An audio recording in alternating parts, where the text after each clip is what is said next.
അപ്പോൾ ഇന്നത്തെ ഒരു കക്ക റോസ്റ്റിൻ്റെ വീഡിയോ ആണ്. കക്ക ഇറച്ചി, അതായത് നമ്മളവിടെ ഇളമ്പക്ക എന്നൊക്കെ പറയും, അത് കിട്ടിയിട്ടുണ്ട്.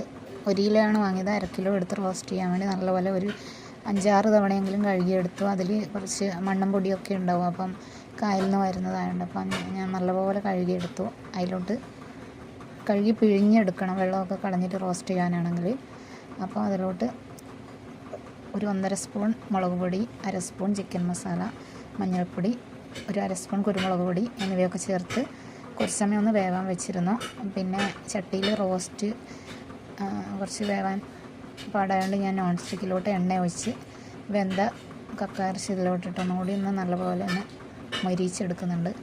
പിന്നെ വീണ്ടും ചട്ടിയിലോട്ട് മാറ്റി ഒരു സവാള പൊടിയായി അരിഞ്ഞത്, ഇഞ്ചി, വെളുത്തുള്ളി, പച്ചമുളക്, കറിവേപ്പില ഇതൊക്കെ ചേർത്ത് വീണ്ടും ഒരു 5 മിനിറ്റ് അടച്ച് വെച്ചിട്ടുണ്ട്. അപ്പം നല്ല ഡ്രൈ റോസ്റ്റായിട്ട് റെഡിയായി വന്നിട്ടുണ്ട്. അതിലോട്ട് തേങ്ങാക്കൊത്തും കൂടി ചേർത്ത് കൊടുത്തു.